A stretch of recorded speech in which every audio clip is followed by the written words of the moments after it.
너무 좋은 교회에 또 초대해 주시고 또 허락해 주셔서 감사합니다. 저는 에티오피아에서 사역을 시작한 지 한 3년 정도 됐고요. 2001년에 이제 뉴욕에 와서 그래서 공부하고 사역하고 이제 에티오피아로 이제 사역을 이제 새내기 목사하고 선교사입니다. 그래서 또 정구 선교사님하고 이렇게 또 연이 돼서 또 허락해 주셔서 이렇게 또 교회 장로님들 또 교회에서 허락해 주셔서 감사를 드립니다. 선교 사역을 하다 보니까 이제 막 시작하다 보니까요, 관심이 있는 분야가 이제 선교 분야인 것 같습니다. 한국이 이제 선교 역사로 치면 한국이 이제 기독교가 됐다 이렇게 얘기할 수 있는 게 이제 100년이 이제 넘었습니다. 이제 1984년에 100주년 기념 대회를 여의도 그 광장에서 했습니다. 그때 100만 명이 모여서 아마 여기 계신 분들 중에 혹시 1984년 8월 15일 날 여의도 광장에 계신 분이 있었을 수도 있겠죠. 왜냐하면 전국에 있는 성도들이 모여서 하나님 앞에 우리가 100년이 됐습니다. 그래서 1984년에 그런 기념 행사를 가졌습니다. 1984년이 100주년이 됐다라는 의미는 1984년 100년 전에 한국에 어떤 일이 있었다라는 거죠. 기념할 만한 일. 제가 올해가 저희 결혼 20주년입니다. 그러니까 이제 결혼 20주년이란 말은 20년 전에 제가 결혼식을 했다라는 의미잖아요.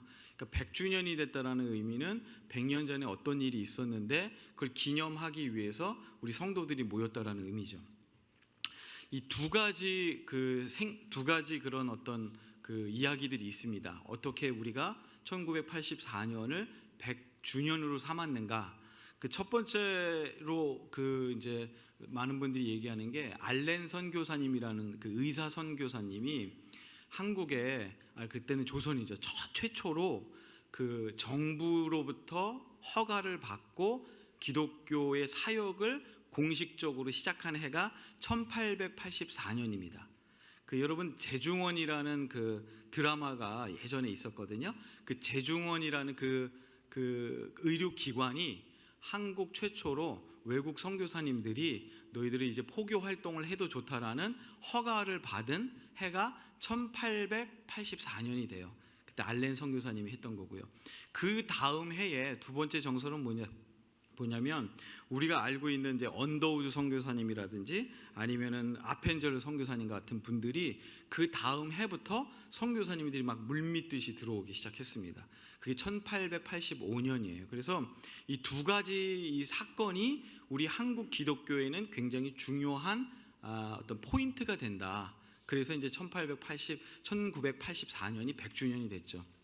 그런데 여러분 한번 생각해 보시면 1884년에 한국 기독교를 시작했다라고 공식적으로 인정은 했지만 이미 이전에 다른 분들의 역할이 있었다라는 것을 우리가 잊으면 안 돼요.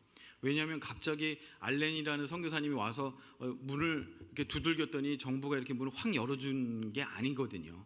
그 전에 이미 많은 선교사님들이 문을 두드리고 또 노력하고 트라이를 했는데 그게 그렇게 썩 좋은 결과가 나오지 않은 그런 이유 때문에 1884년을 한국 기독교의 시작이라고 얘기하거든요. 아펜젤로 선교사님이나 이런 선교사님들이 오시기 전 50여 년 전에 이미 구출라프라는 선교사님이 네덜란드에서 오세요. 그래서 그 선교사님은 어떻게 했냐면 서해의 한 섬에 머물면서 정부에다 서신을 보냅니다.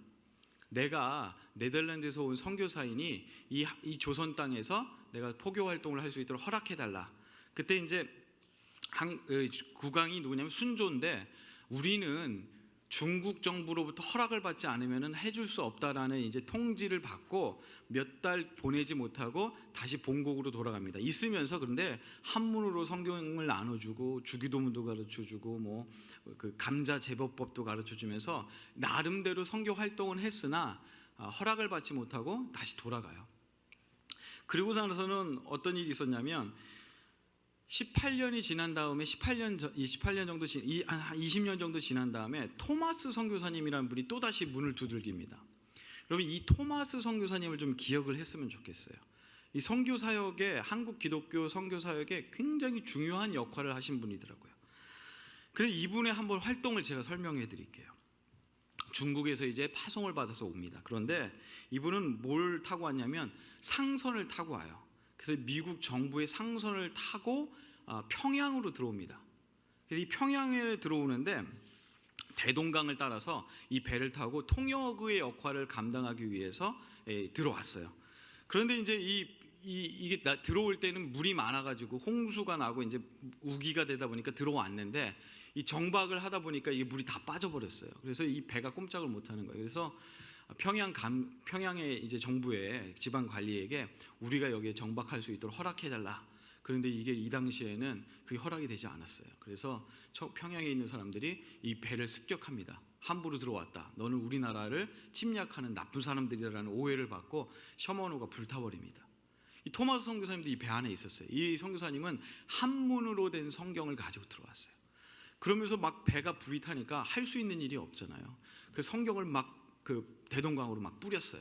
그러면서 야소 예수라는 그 한문 그 호칭이 야소예요. 야소. 그래서 이분은 야소 그러면서 그 성경을 뿌리면서 대동강에서 수영을 해서 그 이제 그 정박할 수 있는 장소로 나와요. 근데 나올 때마다 그 지방 관리들이 다 죽이라는 명령하에 그 군인이며 뭐 비즈니스맨이며 다 죽여요. 근데 이 토마스 선교사님도 잡히셨어요. 토마스 선교사님도 끝내는 도착하자마자 목베임을 당해서 돌아가셨습니다. 그때 나이가 27살. 이분이 한 일이 뭐예요? 배를 타고 와서 성경을 뿌리고 야소 외치고 목베임을 당하고 돌아가셨어요. 참 보면 27살 꽃다운 나이에 참 그때 당시로는 얼마나 많은 것들을 배우고 왔겠어요.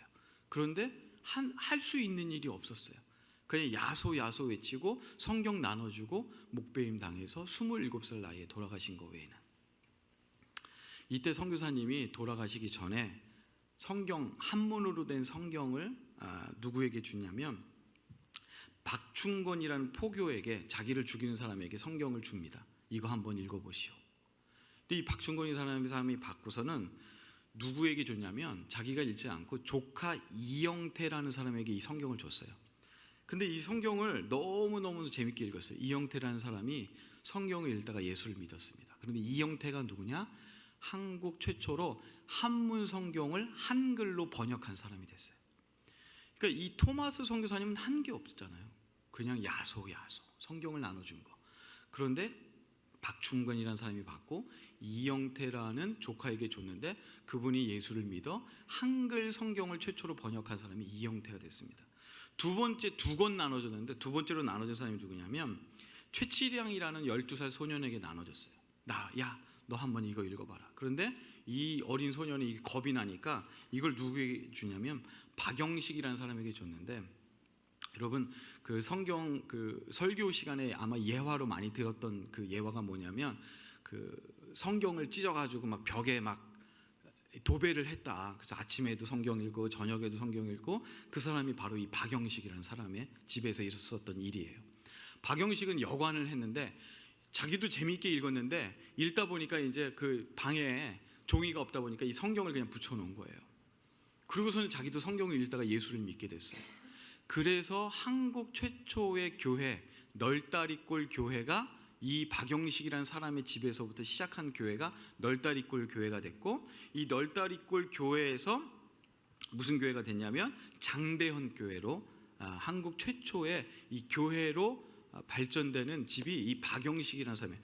여러분 토마스 선교사님을 기억하고 계셔야 돼요. 머릿속에 그분이 한 일들에 대해서 무엇을 했는지, 그분이 야소 외치면서 성경을 나눠준 성경들이 어떻게 역사를 했는지. 이 박영식이라는 사람의 집에 와서 널다리 교회가 됐고, 널다리꼴 교회가 장대현 교회가 되고, 장대현 교회에서 한국 최초의 부흥 역사가 그 교회에서 일어났었죠. 그 몇 년 후가 지났어요. 그 몇 년 후에 사무엘 마펫이라는 마포 3년이라는 선교사님이 최초로 이제 내가 평양 선교사다, 그럼 평양에 입성을 했습니다. 그리고서 복음을 전하게 했는데 아니 이미 교회가 있는 거예요. 자기는 최초 선교사라고 왔는데 이미 교회가 있고 이미 성도들이 있고 이미 성경을 읽고 있는 거예요. 그래서 이게 알아보니까 이미 자기가 오기 전에 이 토마스라는 선교사님이 오셔서 성경을 나눠준 그 소식을 들었어요. 그러면서 이 마포 삼열 목사, 이 선교사님이 그분의 피를 이어받아 나는 평양에 나의 뼈를 묻겠다. 그리고 그 선교사님을 통해서 한국 최초의 선교사였던 이기풍 목사님이 거기서부터 나왔죠. 여러분, 이 쭉 이렇게 연결되어지는 이 부분들을 저는 읽을 때마다 참 한국 기독교의 역사에 하나님의 역사하심이 굉장한 것 같아요. 토마스 선교사님이 교회를 개척한 게 아니잖아요. 제자 훈련한 게 아니잖아요. 어떤 활동을 하신 게 없어요. 그냥 그 불타는 그 배에서 내려가지고 성경책 나눠주면서 야소라고 외치면 목베임을 당한 27살 청년의 피가 한국 기독교의 이런 역할들을 감당할 수 있었던 걸 보면 오늘 이 성경 읽은 말씀에 37절 말씀에 한 사람이 심고 다른 사람이 거둔다 하는 말이 옳도다. 성경 말씀과 한국 기독교의 역사가 굉장히 잘 들어맞는 것 같아요. 토마스라는 무명의 선교사님이 정말 성경 나눠주는 걸로 사역이 끝냈는데 그 이후에 20여 년이 지난 다음에 많은 선교사님들이 한국에 들어와 조선 땅에 들어와서 사역을 할 수 있는 밑거름이 된 게 한 사람이 심고 다른 사람이 거둔다 하는 말이 옳도다 이렇게 돼 있어요. 이 말씀이 그대로 응하여 이루어진 게 한국 기독교의 역사인 것 같습니다. 36절을 보니까 뿌리는 자와 거두는 자가 함께 즐거워한다 이렇게 돼 있습니다. 그 세상의 원리는 오늘 성경 말씀의 원리와 좀 다르게 살아갑니다. 무슨 말씀이냐면 성경 말씀을 보니까 뿌리는 자도 거두는 자와 함께 즐거워해요. 그런데 세상은 거두는 것만 기쁨이 있죠. 뿌리는 거는 그렇게 기쁨이 없습니다. 거두는 거에 사람들이 관심 많고 거기에 많은 투자를 합니다. 요즘 영화를 보면 조연들도 굉장히 이렇게 빛을 보잖아요. 그런데 예전 영화들은 주연만 기억해요. 누구도 조연은 기억하지 못하더라고요. 제가 이 설교를 할 때마다 교회를 방문해서 이 문제를 내면 한 분도 못 맞춰요. 제가 문제를 낼 테니까 한번 맞춰보세요. 2016년도에 브라질 리오에서 올림픽이 있었어요. 그거는 기억하시죠? 얼마 안 됐으니까. 브라질 올림픽이 최근의 올림픽이에요. 다음 올림픽은 이제 도쿄 올림픽이 되죠. 그때 100m 달리기를 했어요. 100m 결승이 있었어요. 그때 혹시 1등 한 사람 기억하시는 분 계세요? 네? 1등 한 사람 아시는 분 그래도 가끔 있던데 관심이 있어요. 힌트, 자마이카 선수. 네, 누구죠? 우사인 볼트. 들어보셨어요? 우사인 볼트라고?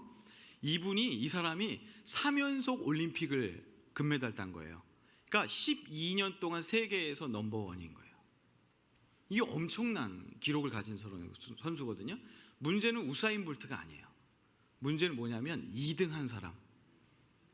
2등 한 사람 맞추면 제가 가지고 있는 거 제가 오늘 다 데리고 가요. 다음에 제가 혹시 오면은 저기 에티오피아 커피 가져와서 제가 드릴게요. 2등 한 사람 기억하세요? 2등 한 사람. 브라질 올림픽. 그 우사인 볼트의 기록이 뭐냐면 9.81이에요. 9.81. 근데 2등 한 사람의 기록 10초? 11초? 아니에요. 9.89. 0.08초.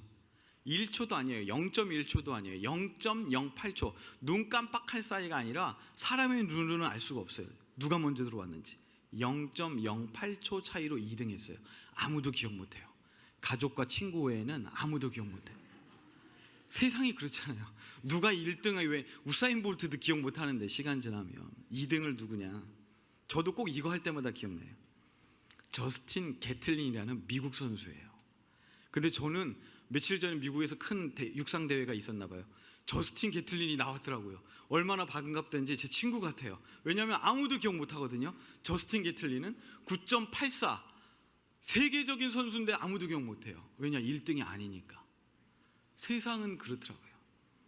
하나님 나라로 우리가 이 땅 가운데 살고 있지만 우리가 하나님 나라의 원리에 그렇게 순응하며 아멘으로만 살지 못합니다. 왜냐하면 우리는 세상이라는 원리가 우리 뼛속 깊숙이까지 들어와 있어요.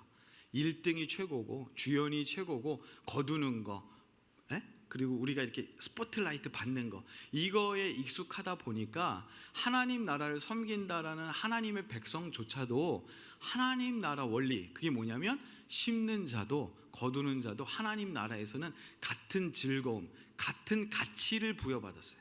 하나님이 가치를 볼 때 똑같은 가치로 보세요. 심는 사람도 거두는 사람도. 그런데 세상의 가치는 뭐예요?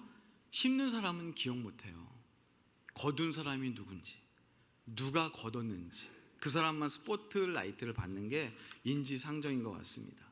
그런데 오늘 말씀해 보니까 심는 자와 거두는 자가 함께 기쁨을 나눈다, 이렇게 말씀하고 계세요. 고린도전서 15장 37절에 뭐라고 돼 있냐면, 너가 뿌리는 것은 장래의 형체를 뿌리는 것이 아니요 다만 밀이나 다른 것의 알맹이 뿐이로다, 이렇게 돼 있어요. 예를 들면 그런 거죠. 이 말씀 뭐냐면, 우리가 뭘 뿌려서 열매를 거두려고 하는데 그 거두는 것들이 보면, 뿌리는 것들을 보면 거두는 걸 뿌리는 게 아니에요. 그렇잖아요. 뭐 쌀을 하기 위해서 쌀 대를 심는 게 아니잖아요.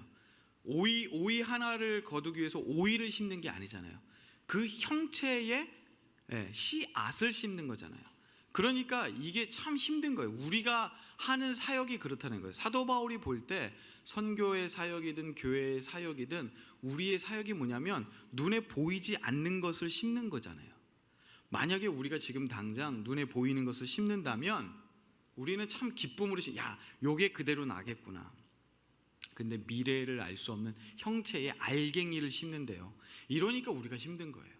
이러니까 우리가 교회 섬기는 게 참 답답할 때도 있고 억울할 때도 있고 참지 못할 때도 있는 거예요. 왜냐하면 나만 힘든 것 같아, 나만 고생하는 것 같아, 나만 헌신하는 것 같아. 그런데 하나님 나라에서는 뿌리는 자도 있고 거두는 자도 있대요. 그런데 더 중요한 건 뭐냐면 뿌리는 자와 거두는 자가 함께 즐거워하는 것이 하나님 나라의 가치래요. 저는 이제 3년차 돼가는 이제 아주 새내기 선교사입니다. 그런데 3년치 되지도 않았는데 벌써 꾀가 나요. 이 말씀을 묵상하기 전에는 이거 언제 사역해가지고 언제 열매 거둬가지고 저기 그 유명한 사람들 있잖아요. 뭐 박항서 감독님. 저는 이제 스포츠 사역을 하거든요. 그 에티오피아에서 이제 축구 사역을 하는데 볼 때마다 막 유명한 사람들 있잖아요. 막 박항서 감독은 뭐 베트남의 영웅이 됐대더라. 막 이런 거 보면 나는 언제 저렇게 되나. 이 말씀을 읽기 전에 그런 거예요. 내가 언제 심어가지고 언제 걷어가지고 언제 하나님께 영광 돌리지? 그런데 하나님께 영광은 심는 것도 영광이고 거두는 것도 동일한 영광으로 하나님은 인정해 주신다는 이 말씀이 제가 묵상하는 순간 모든 게 자유로워졌어요.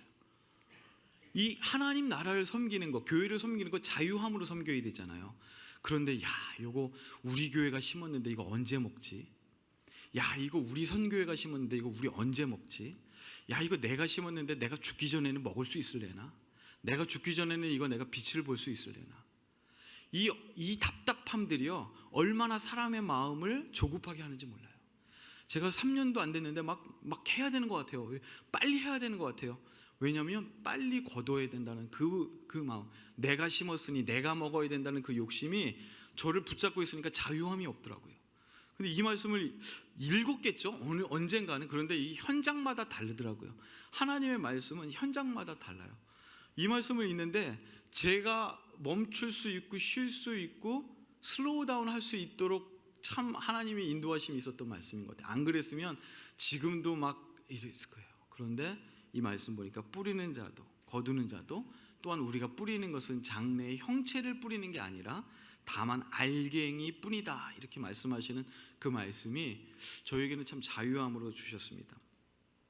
우리 인간의 본능은 눈에 보이는 거, 손에 잡히는 거, 이런 걸 확신하게 됩니다. 내가 만져야 되고 내가 봐야 되고. 그런데 우리 믿음의 여정을 한번 보세요. 제가 아까 보니까 한 40여 년 된 것 같아요. 우리 하포드 제일장로교회가. 그 믿음의 여정, 사역의 여정을 한번 보세요. 분석해가지고 우리가 판단한 게 있습니까? 우리가 요거는 잘 되겠다, 요거는 그래도 뭔가 가치가 있겠다, 우리 그런 걸로 했다면 아마 지금까지 이렇게 우리가 함께 사역하지 못했을 거예요. 그런데 우리 믿음의 여정이나 사역의 여정을 보면 분석이나 우리의 확신이 아니었어요. 이것은 하나님께서 하셔야 된다. 하나님께서 하시는 일이기 때문에 그 믿음 때문에 한 것이지, 한 분석해 보니까 그러지 않았다는 거죠. 우리가 지금 뿌리는 이 씨앗은 그 미래의 가치를 알 수 없어요. 야, 이게 어떻게 열매를 거둘까? 어떤 열매로 우리에게 이를까? 상식적으로, 논리적으로, 이성적으로 이 모든 한국 선교의 역사도 그렇고 27살 청년이 야소라고 외치며 뿌렸던 그 성경이 도대체 한국 교회 부흥에 어떤 연결고리가 있었는지 우리가 분석이 됩니까? 이게 연결고리가 있어 보이세요? 전혀 없어 보이잖아요. 20년이 지난 다음에 그런 일들이 있었고, 20년이 지난 다음에 또 한국 부흥이 있었고, 100년이 지난 다음에 100만 명이 모여서 이 땅 가운데 하나님 나라를 선포하는 그런 기적의 일들이 토마스 선교사님이 그걸 분석하고 기억했을까요? 아, 요거 이렇게 되면 내가 이렇게 하면 이렇게 되겠지라고 전혀 저는 그렇게 생각하지 않았을 것 같아요. 그냥 하나님 주신 사명이니까 했는데, 그냥 뿌렸는데 거두는 일들은 하나님께서 또 하시는 일들이라는 것을 우리 선교의 역사를 통해서 볼 수 있습니다.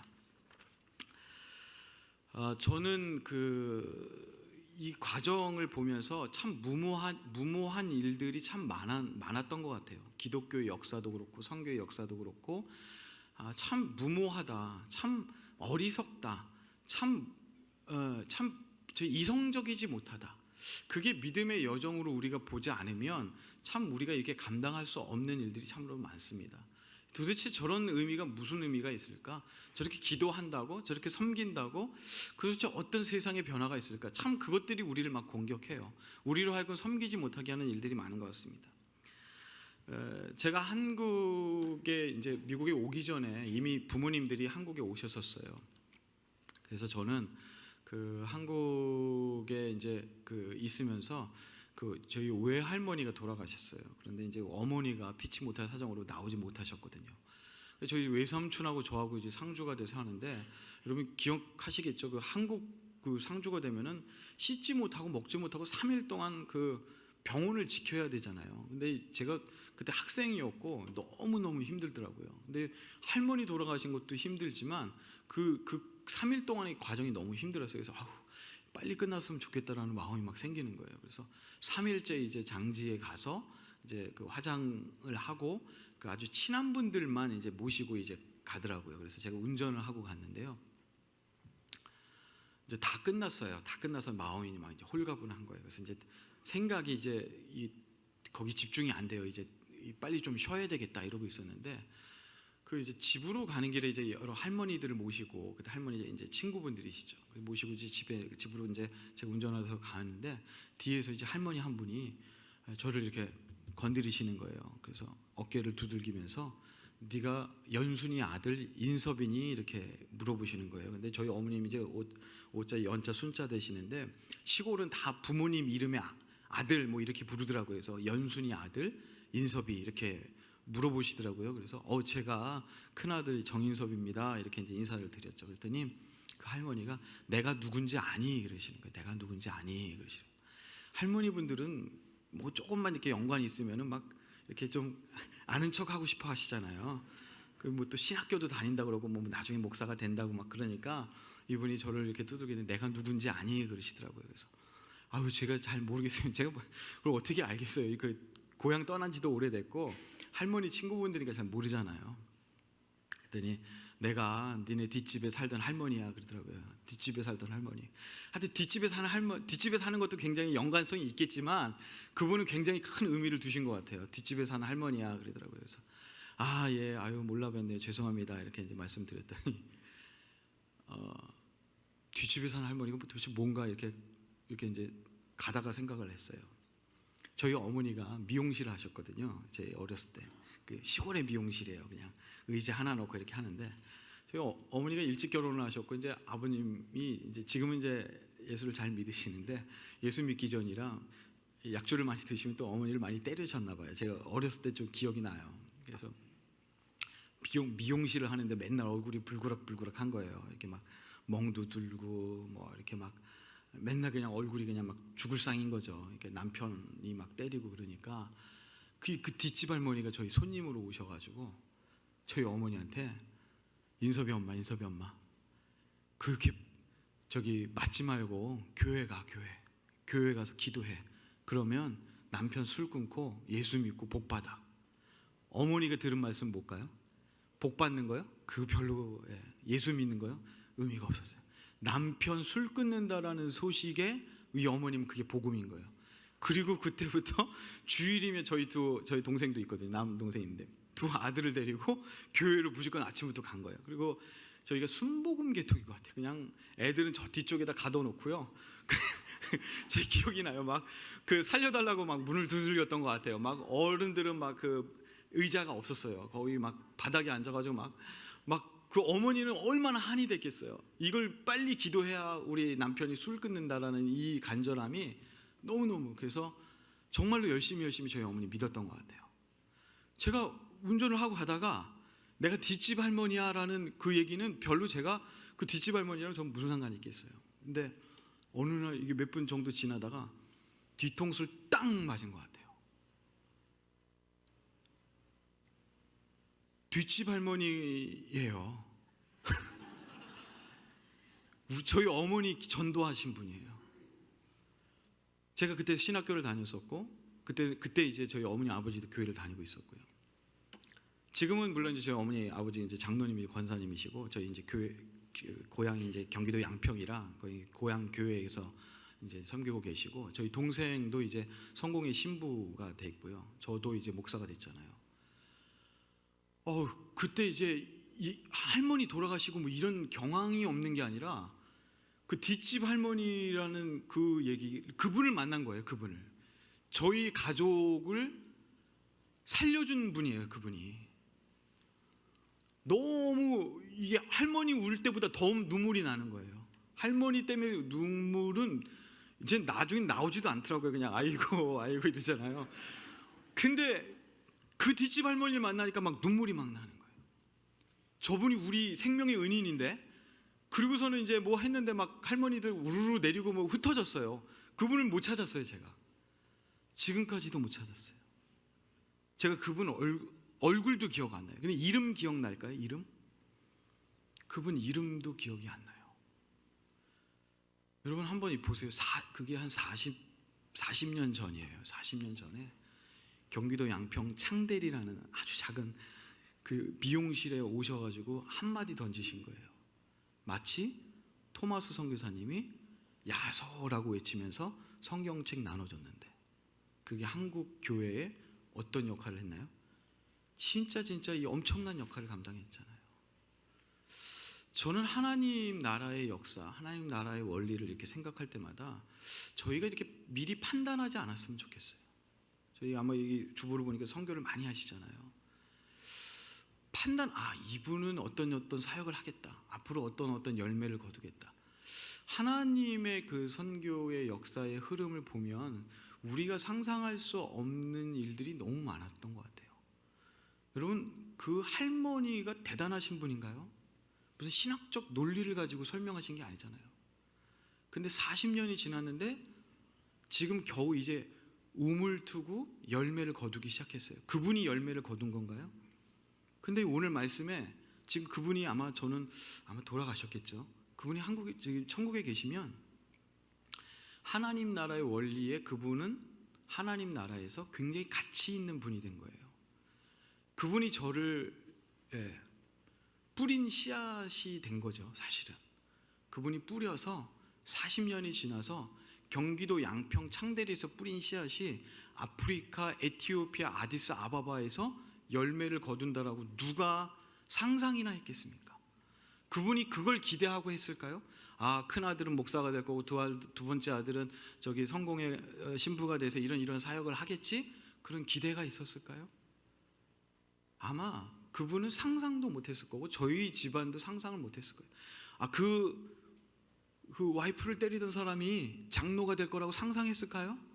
권사님이 되고 이런 교회를 섬기는 분들이라고?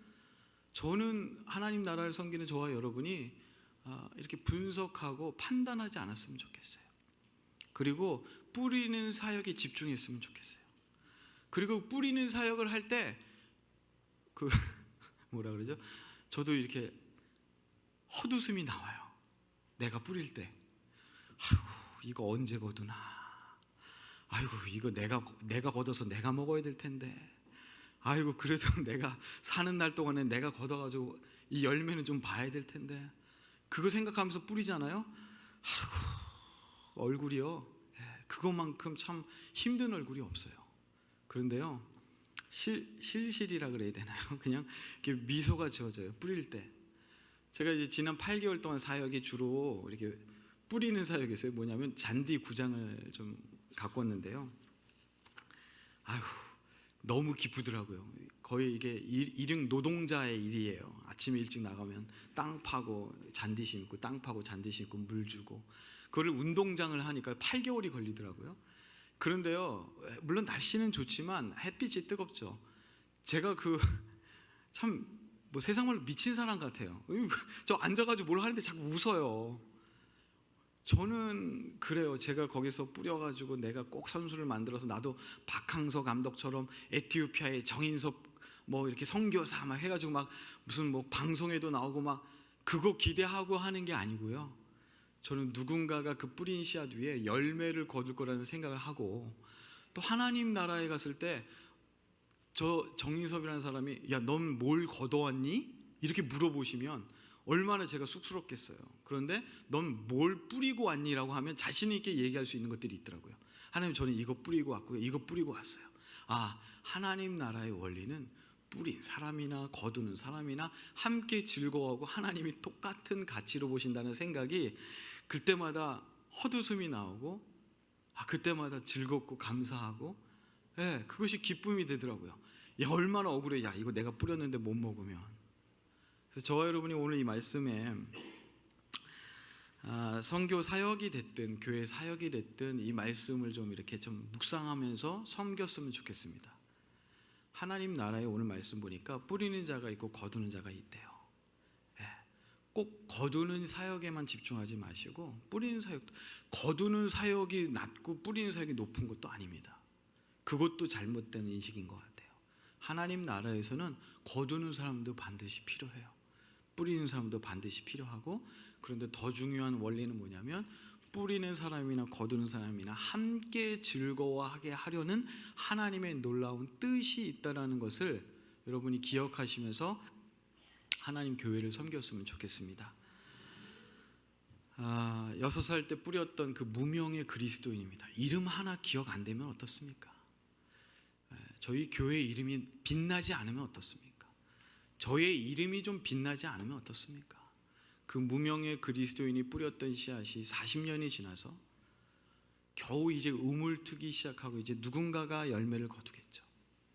토마스 선교사님이 그 뿌린 씨앗이 아펜젤로 선교사님이 거둔 걸 수도 있고, 아펜젤로 선교사님이 뿌린 씨앗이 우리 한국 기독교가 이렇게 그래도 세계 곳곳에서 하나님 나라를 섬기는 역할을 감당하는 걸 수도 있고요. 오늘 말씀에 이 뿌린 자와 거둔 자가 함께 즐거워한다. 그래서 이 뿌리는 사역의 가치에 대해서 저와 여러분이 훗날 하나님 나라에 갔을 때 진짜 잘했다 칭찬 들을 수 있는, 그래서 그 가치에 대해서 하나님께서 인정해 주시고 함께 즐거워할 수 있는 그런 기쁨의 사역들을 감당하고 또 멈추지 않고 달려갈 수 있기를 주님의 이름으로 축원드리겠습니다. 기도하겠습니다. 하나님 감사합니다. 뿌리는 사역을 지난 우리 삶을 통해 하게 하시고 우리 교회를 통해 하게 하셔서 또 많은 것들을 거두게 하셨지만 또 우리 삶 가운데 우리 심정 가운데 이 뿌리는 사역이 때로는 답답할 때도 있고 때로는 억울할 때도 있습니다. 그런 사람의 마음, 세상의 원리가 우리를 지배하는 것이 아니라 하나님 나라의 원리와 같이 뿌리는 자와 거두는 자가 함께 즐거워하는 일에 동참할 수 있는 우리 모든 성도들 될 수 있도록 주님 은혜 내려 주옵소서. 감사하며 예수님의 이름으로 기도했습니다.